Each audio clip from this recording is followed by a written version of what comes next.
Okay.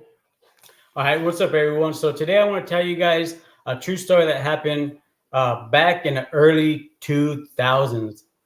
So this is during a time that my back was broken, and well, I still do have a problem with that problem. But anyways, this is during a time, we had we were on cash aid and food stamps.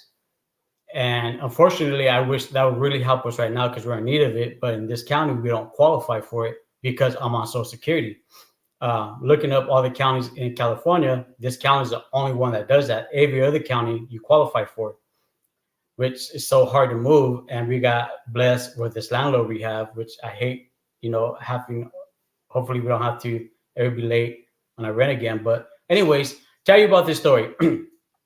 I was walking into Safeway here in Modesto. I don't know where these kids were from. I have no clue, but I want to tell you the story that happened. So I was walking into Safeway right here in McHenry in Modesto, and I seen these two kids. Now they were kids. You can tell their eyes were red, puffy. You can tell they were crying. You can tell they were like crying, but they had on nice clothes. They had on real nice shoes. They had expensive backpacks on. And when I was walking up, the kids, asked me, I'm sorry, sir. You think there's something?" It was the middle of summer, and all they were asking for was something cold to eat, maybe a bag of chips. I mean, something cold to drink, maybe a bag of chips. And I was actually going to Safeway because the Dallies, at that time, I don't know about now, but at that time, they took the food stamps as long as it was cold. So I looked down and said, "Yeah, you know what? I'll get you guys something. When I come out, I'll get you guys something." They didn't ask for money, nothing like that. So I went in there, I got our delis that we went to go. I went originally for the order, and I got them to a foot long deli. I got them some chips. I got them some like 3, 4 a cold water, a soda, and like a Gatorade, I think it was. And when I came out, I gave it to them, and man, they were so happy. They were grateful, and so they say, "You know what? I thank you so much. We've been trying to travel for the last 3 days, and you're the first person that actually helped us. We had one other person that helped us, but they gave us like change. So thank you. I appreciate it." And so I asked them, "Well, what's going on? You guys look like you come from a good home. You guys got some money." And they said, "Well, it happened to our older sister. We never thought it would happen to us." So they explained their life. When they turned 16, they got their license. The one said that he had got the parents bought him a Jaguar. Another one, the parent bought him a Camaro. The different. They were twins. So 12 o'clock midnight. This happened like 4 days before I met him. 12 o'clock midnight.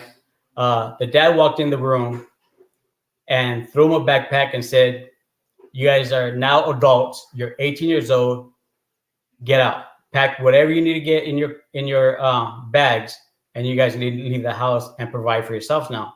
Now, remind you, they were explaining to me. They even showed me the certificates. They were trying to get to. I'm not sure where Harvard's at, but they were trying to get to Harvard University because um, they got a scholarship to go to Harvard because they were some very smart kids.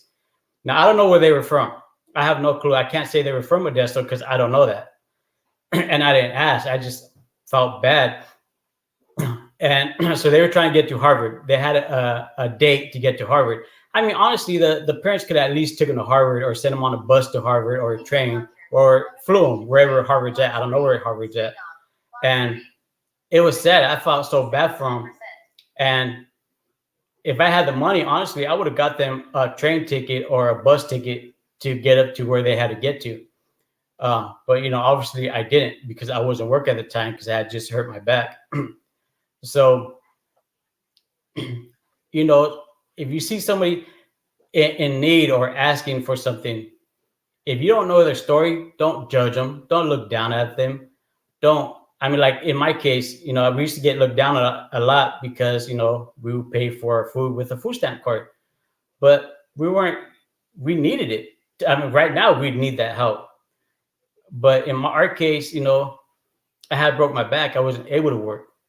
And there'd be times because I gained hella weight where I got judged because I was big, but I wasn't big because I wasn't eating right, because I hurt my back and there was a lot I couldn't do.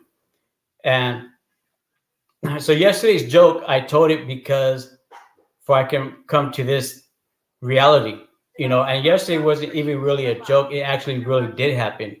Uh, and I actually got it from a joke, but it was funny. It was pretty funny when it happened.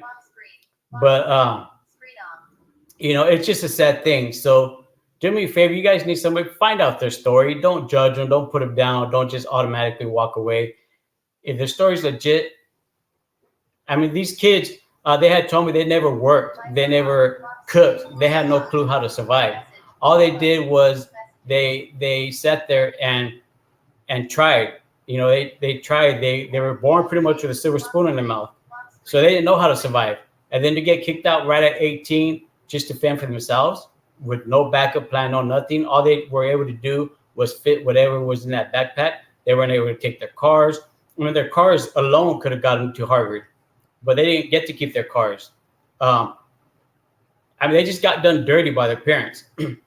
And yes, I don't want to say this, but yes, I don't know what race they were, but you to see them, you'd say, hey, they're white kids. They come from a white family, but I don't know what race they were, so I can't say that.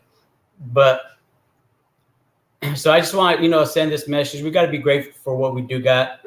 And I know last week, I talked a little bit about parenting, and this is another case that give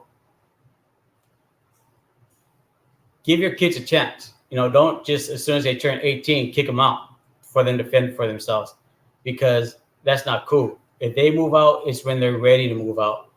They're not mooching off you, nothing like that. So, anyways, with that said, you guys, I want to go ahead and leave that there. Leave that with that. So make sure you tell your loved ones you love them before you leave your house, because you're not guaranteed to make it home. Be blessed and stay blessed. I'm